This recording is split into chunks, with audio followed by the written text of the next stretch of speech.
ènìyàn mo yìn Olúwa ju òkè lọ. Èmi ènìyàn mo yìn Ọlọ́run ju òkè lọ láyé. Èmi ènìyàn mo yìn Olúwa ju òkè lọ. Prophet Ayọ̀ Afọlábí yìn Ọlọ́run ju òkè lọ láyé o. Èmi ènìyàn mo yìn Olúwa ju òkè lọ. Pastor Fẹ́mi Òsíkáyé yìn Ọlọ́run ju òkè lọ láyé. Èmi ènìyàn mo yìn Olúwa ju òkè lọ. Ìmúyangàn gbogbo ènìyàn. 7 days a week. High Power 102.7 FM, the voice that echoes through every home, every heart. From the streets to the studio, will bring you real talk, real music, and real moments. We are not just a station, we are a movement. High Power 102.7 FM, the pride of the people.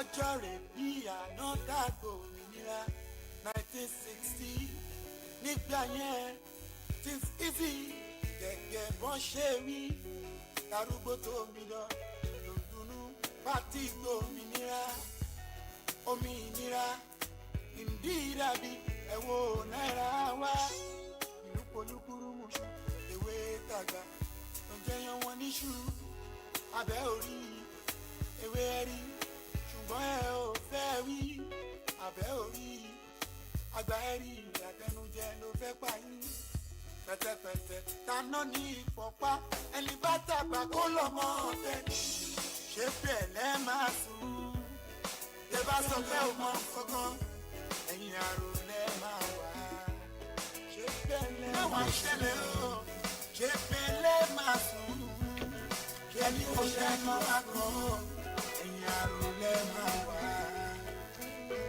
ẹ̀wọ̀n ṣẹlẹ̀ o. Kí ni sùúrù tí ò lérè? Kí ni iṣẹ́ tí kò ṣeré?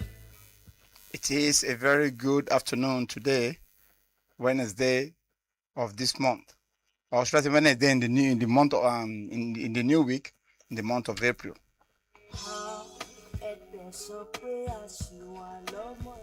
It is your program, The Pinpoint, a program that brings you to date on event that is happening in Nigeria. Or probably, let's put it this way, event that is trending, event that is reshaping, event that is, let's say, putting into the front burner what is actually happening in the Nigerian system.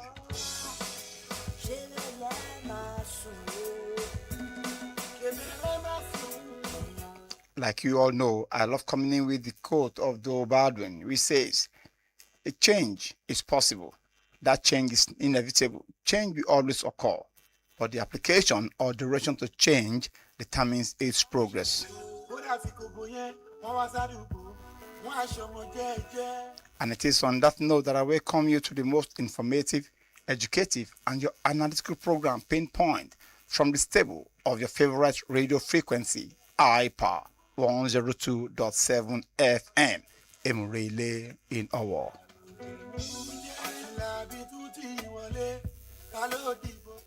The program Pinpoint is a program that updates you on events and happenings that is reshaping the Nigerian system and polity.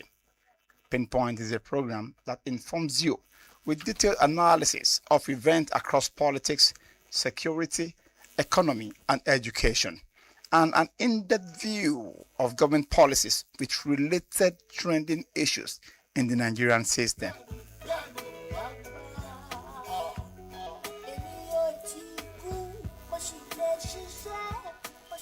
Like I've always said, I'm not alone on this program, so we bring us to the show the feedback segment. This is a program that has a feedback segment where listeners are expected to call in to hear their views, opinions, and contribution to any topical issues discussed.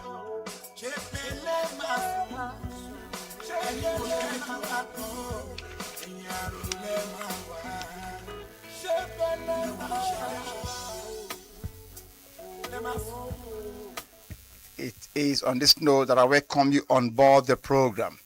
My name is Akin Adebayo, your humble host on the program Pinpoint. I want to go on a short break. To be back in a moment. Please don't change the dial.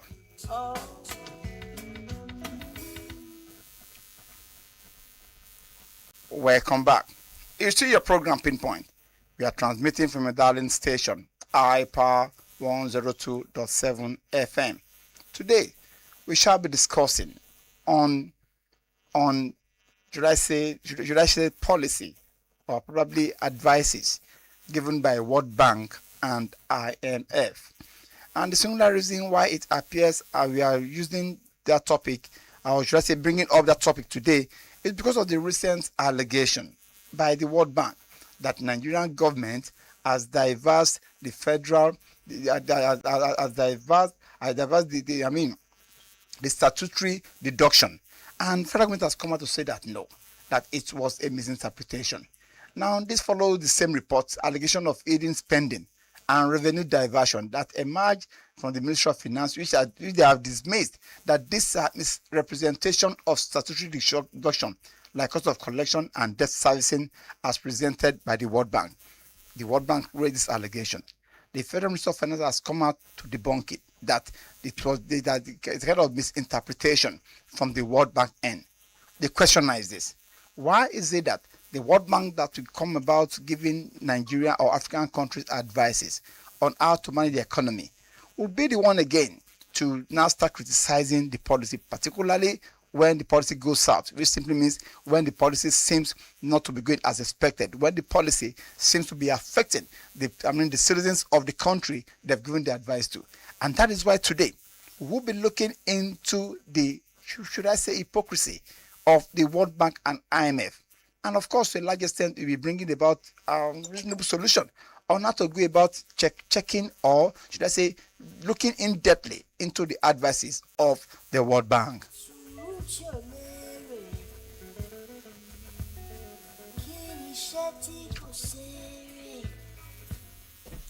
To start with, we will be looking into what is the World Bank and the IMF and their function.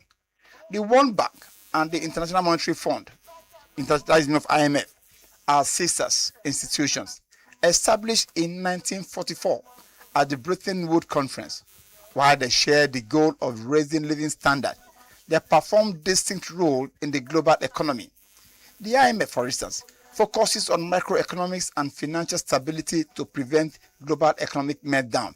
That is monetary oversight. They monitor the global economy and individual members' nation economies' health, balance of payments support. The IMF acts as a lender of last resort, providing short-term loans to countries facing immediate currency crisis or difficulties meeting international payment obligation. Policy advices. It encourages countries to maintain stable exchange rates and avoid restrictive trade policy. What about the issue of technical assistance from the IMF?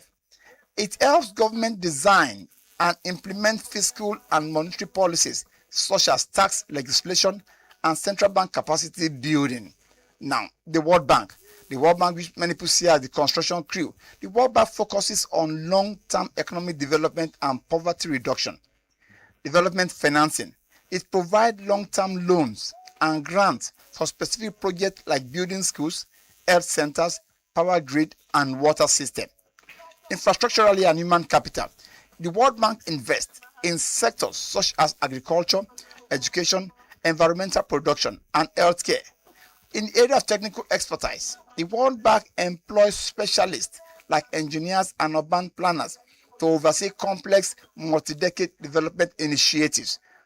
And of course, in the private sector support, through the World Bank, through its affiliates, it encourages private investment in developing nations and help resolve disputes between government and foreign investors. And these are the functions of World Bank and the IMF, which simply means that they take a principal role in the policy front of any country. The question now is this: what are going by the advisory they've given to Nigeria, and now they've now come back again to start countering the advices, particularly when they begin to go south. To what extent has these advices helped the Nigerian system, particularly regarding the area of oil subsidy, and of course in other areas as well? But before we go into the issue of subsidy and the recent one that they are trying to deny, I will come from this segment. We go into the chronological history of the World Bank assistance or advices to the Nigerian system. Please don't change the dial. It remains your own go-to-go station, iPower 102.7 FM.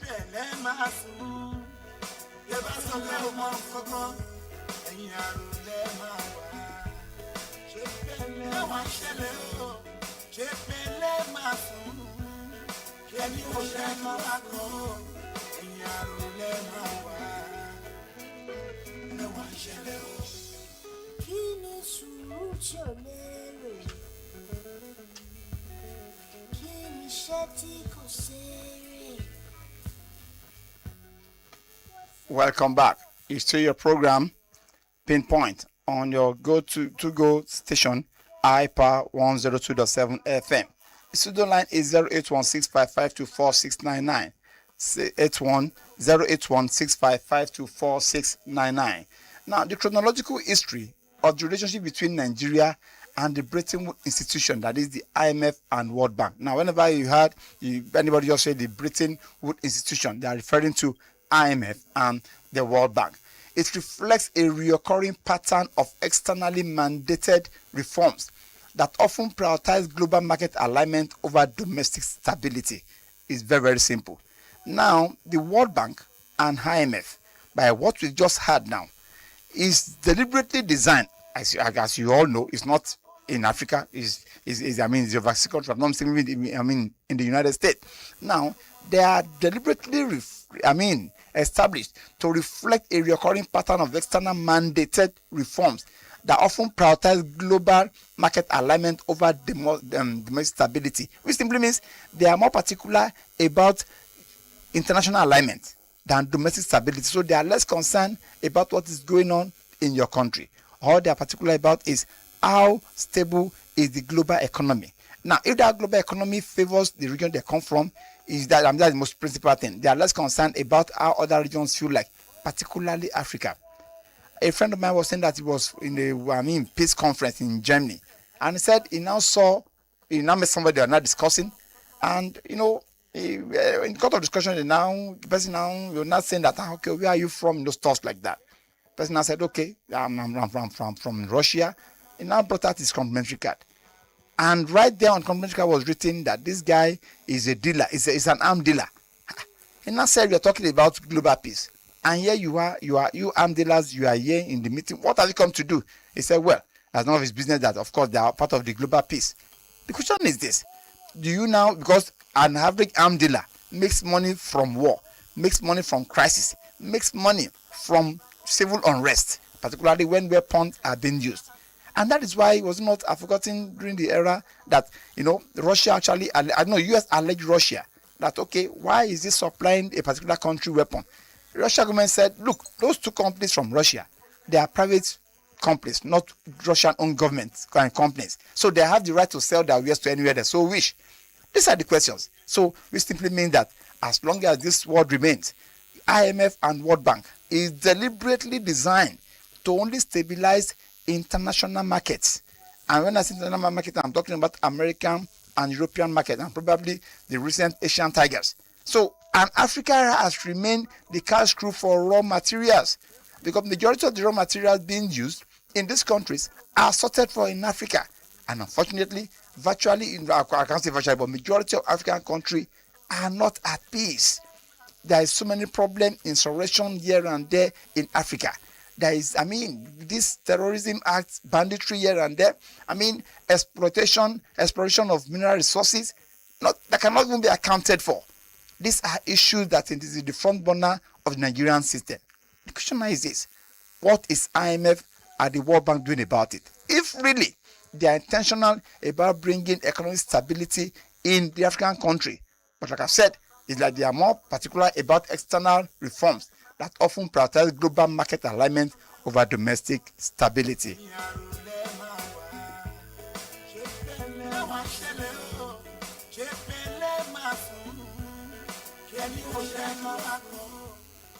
The structural adjustment program in the era of 1986 to 1990, that was during the Babangida regime, implementation of SAP as a structural adjustment program, other World Bank and IMF guidance.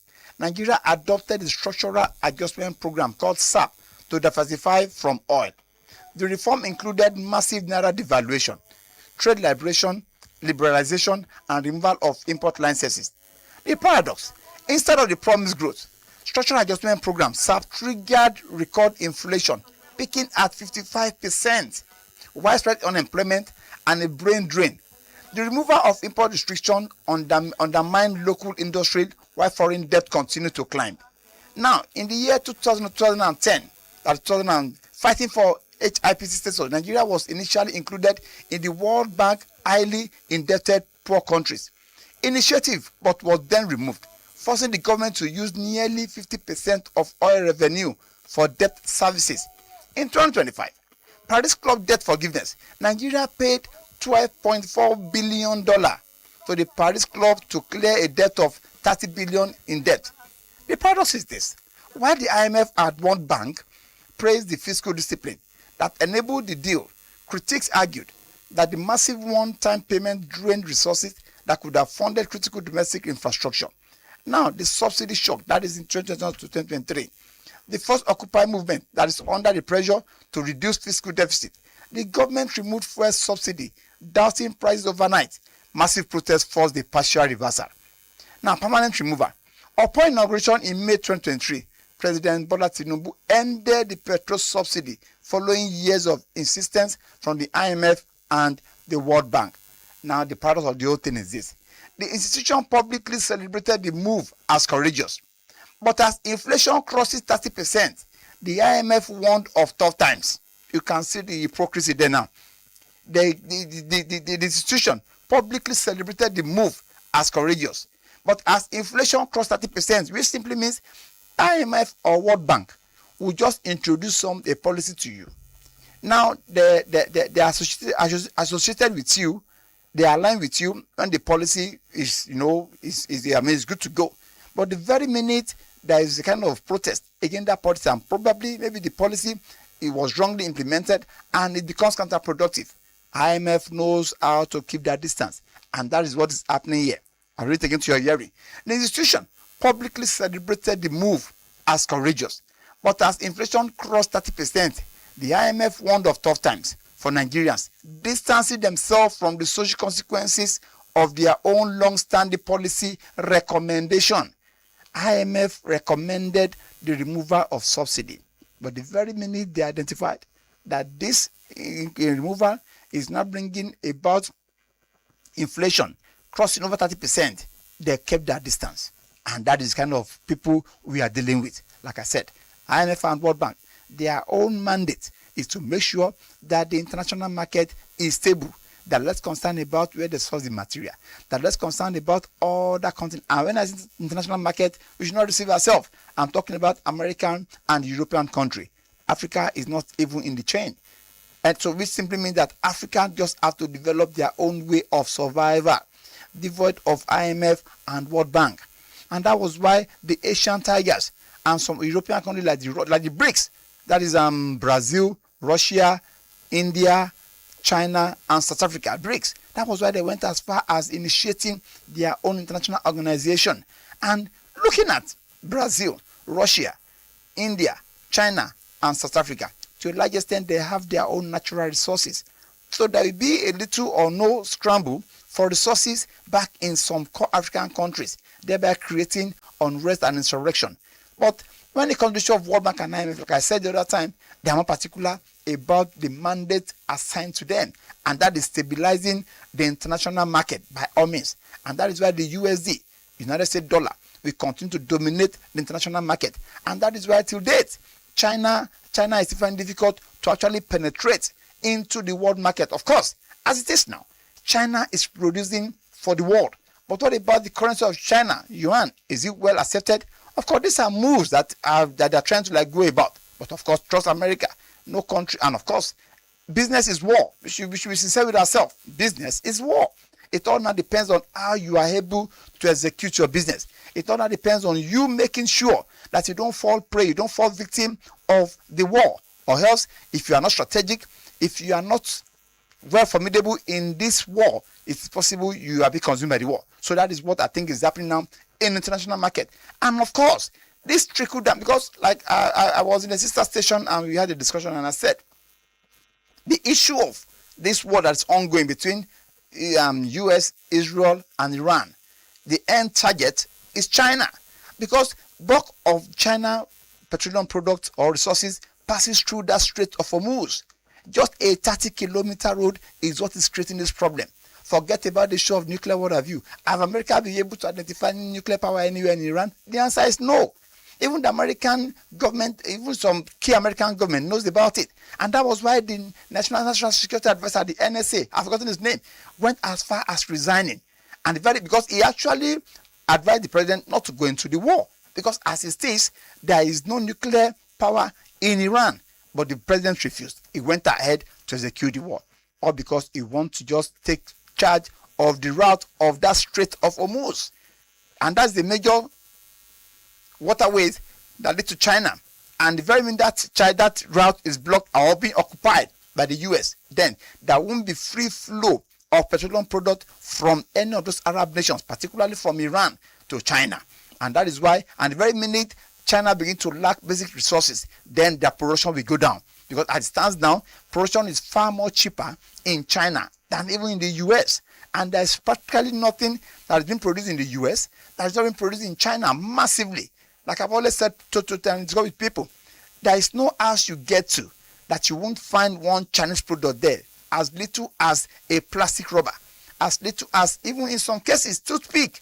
It could be as bad as that. China has actually dominated the world economy, production-wise, but they are yet to dominate the world when it comes to their currency value. And that is why the USD still remains, if I'm not mistaken, the most legally accepted world currency that is being used to transact in the world globally. And any attempt for that, strength, for that authority to be challenged, definitely there's going to be a feedback. And that is what the Chinese government are experiencing now through the Iranian war. And if this continues, there's no how it's not going to affect the Chinese level of production. I'll be back in a moment. Please don't change the dial after this break.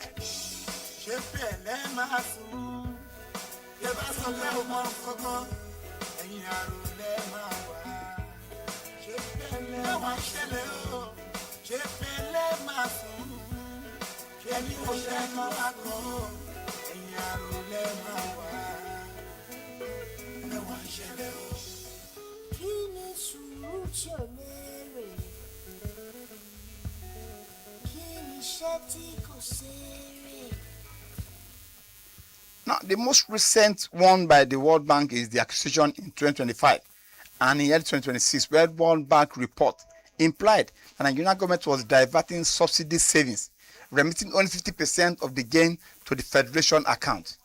The hypocrisy is this. The government countered that this missing funds were statutory deduction for debt servicing, debt often incurred under World Bank and IMF mandatory reform program. What are we now saying? Now, like we said, IMF gives out money. IMF gives us loan, either to country, either to individuals. But even when the money is given to individual, it's still routed through the government of the state of that country. So there's no money that comes in through IMF or World Bank to any individual that the country doesn't know about it. And that was why, for instance, American plane and Nigerian plane was grounded in a particular country. I've forgotten the country, or because I've forgotten the state, either Ogun State was into a business deal with China, private business transaction, and very minute they couldn't meet up with the agreement. They have to go and report at World Bank at the Hague, and the Hague give an instruction that Nigerian plane, in fact, if I'm not mistaken, one of the federal government plane, one of the presidential fleet, was grounded. I've forgotten the country. It could be as bad as that. But of course, that is where we find ourselves. That is the advice being given by the World Bank.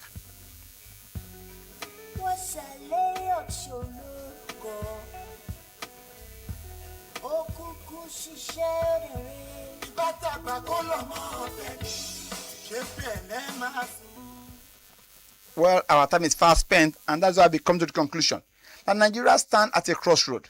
The choice is no longer just between subsidy and no subsidy, but between sovereign industrialization and institutional subversion. If the World Bank truly seeks Nigerian development, it must stop treating the country as a captive market for foreign products and start supporting the domestic infrastructure required to break the cycle of poverty.